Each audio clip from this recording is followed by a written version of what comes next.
जय श्री कृष्णा। जय होई माता। होई अष्टमी की कथा। एक साहूकार था जिसके 7 बेटे 7 बहुएं और एक बेटी थी। कार्तिक के महीने में दिवाली से पहले अपने मकान की लिपाई पुताई करने के लिए 7 बहुएं अपनी इकलौती ननद के साथ जंगल में जाकर मिट्टी खोद रही थी। वहां पर स्याहू की मांद थी। मिट्टी खोदते समय ननद के हाथ से कुदाली स्याहू के बच्चे को लग गई और वो मर गया।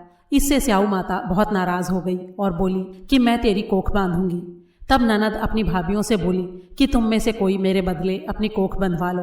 तब 6 भाभियों ने तो कोख बंधवाने से इनकार कर दिया, लेकिन छोटी भाभी ने सोचा कि अगर मैंने भी अपनी कोख नहीं बंधवाई तो सासू जी नाराज होंगी।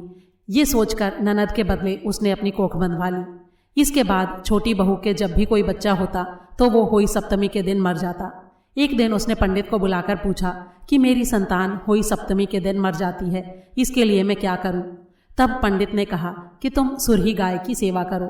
सुरही गाय स्याहू माता की भाईली है, वो तुम्हारी कोख खुलवा देगी, तभी तुम्हारा बच्चा जी पाएगा।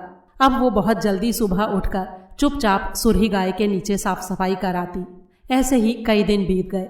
तब गौ माता ने सोचा कि ये मेरा सारा काम कैसे हो जाता है। मेरी बहुएं काम करती तो लड़ाई करती थी, आज मैं छिपकर देखूंगी कि कौन सारा काम करके जाता है। जब गौ माता सुबह सवेरे उठी तो क्या देखती है कि साहूकार के बेटे की बहू उसका सारा काम कर रही है। तब गौ माता ने उससे पूछा कि तुझे क्या चाहिए जो तू मेरी इतनी सेवा कर रही है?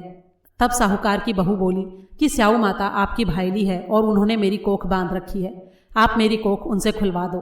गौ माता ने कहा अच्छा ठीक है। वो साहूकार की बहू को अपनी भाईली के पास लेकर चली। रास्ते में कड़ी धूप थी। वे दोनों एक पेड़ के नीचे बैठ गईं। थोड़ी देर में एक सांप आया। उस पेड़ पर गरुड़ पंखनी रहती थी। सांप उसके बच्चे को डसने लगा। तब साहूकार की बहू ने सांप को ढाल के नीचे दबा दिया और बच्चे को बचा लिया। थोड़ी देर में गरुड़ पंखनी वापस आई तो वहां खून देखकर साहूकार की बहू को चोंच मारने लगी। तब उसने उसे बताया कि मैंने तेरे बच्चे को नहीं मारा, बल्कि सांप तेरे बच्चे को मारने आया था। मैंने तो उससे तेरे बच्चे की रक्षा की है। ये सुनकर गरुड़ पंखनी बोली कि मांग, तू क्या मांगती है? वो बोली 7 समुद्र पार स्याहू माता रहती है, तुम हमें उसके पास पहुंचा दो। गरुड़ पंखनी ने दोनों को अपनी पीठ पर बैठाकर स्याहू माता के पास पहुंचा दिया। स्याहू माता उनको देखकर बोली कि आ बहन, बहुत दिनों में आई। बातें करते समय स्याहू माता ने बीच में कहा कि बहन, मेरे सिर में तो बहुत जुएं पड़ गई हैं। तब सुरही गाय के कहने पर साहूकार की बहू ने उसके सिर की सारी जुएं निकाल दी। तब स्याहू माता ने प्रसन्न होकर कहा कि तेरी वजह से मेरे सिर में इतना चैन पड़ गया, इसलिए तेरे 7 बेटे और 7 बहुएं होंगी। तब वो बोली कि 7 बेटे कैसे होंगे, मेरे तो एक भी बेटा नहीं है। तब स्याहू माता बोली कि जा, मैंने तुझे वचन दिया, तेरे 7 बेटे होंगे। अगर मैं अपने वचन से फिरूं तो धोबी कुंड पर कंकर बन जाऊं, लेकिन ये तो बता कि तेरे एक भी बेटा क्यों नहीं है? तब साहूकार की बहू बोली कि मेरी कोख तो आपके पास बंधी पड़ी है। ये सुनकर स्याहू माता बोली कि तूने तो मुझे ठग लिया। मैं तेरी कोख खोलती तो नहीं, लेकिन अब खोलनी पड़ेगी।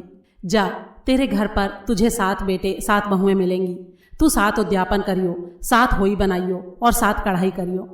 वो लौटकर घर आई तो उसने वहां देखे कि 7 बेटे और 7 बहुएं बैठे हैं। उसने 7 होई बनाई, 7 उद्यापन किए, 7 कढ़ाई करी। शाम के समय उसकी जेठानियां आपस में कहने लगी कि जल्दी जल्दी धोक पूजा कर लो, नहीं तो वो सदरोई रोने लग जाएगी। थोड़ी देर में उन्होंने अपने बच्चों से कहा कि जाकर चाची के घर देख कर आओ कि आज वो रोई क्यों नहीं। तब बच्चों ने देखकर आकर बताया कि चाची के घर में तो खूब होई बन रही है, खूब उद्यापन हो रहा है। ये सुनते ही जेठानियां दौड़ी दौड़ी वहां पर आईं और आकर कहने लगी कि तूने अपनी कोख कैसे खुलवाई? तब उसने कहा कि तुमने तो कोख बंधवाई नहीं थी, मैं नादान थी इसलिए मैंने कोख बंधवा ली थी, लेकिन अब स्याहू माता ने दया करके मेरी कोख खोल दी। हे स्याहू माता, जैसे साहूकार के बेटे की बहू की कोख खोली, वैसे ही सबकी खोलना। कहते सुनते हुंकारा भरते अपने सारे परिवार की, सारी बहुओं की कोख खोलना। जय होई माता। गणेश जी की कहानी। एक बार बिंदायक जी महाराज एक चुटकी में चावल और एक में दूध लेकर घूम रहे थे और सबसे कह रहे थे कि कोई मेरी खीर बना दो। तब एक बुढ़िया माई बोली कि ला, मैं खीर बना दूं। वो एक कटोरा लेकर आई। तब बिंदायक जी बोले कि बुढ़िया माई, कटोरा क्यों लाई है, भिगोना लाकर चढ़ा दे। तब बुढ़िया माई बोली कि अरे, इतने बड़े भिगोने का क्या करेगा, कटोरा ही बहुत है। तब बिंदायक जी ने कहा कि तू चढ़ा कर तो देख। बुढ़िया माई ने भिगोना चढ़ा दिया और चढ़ाते ही वो दूध से भर गया।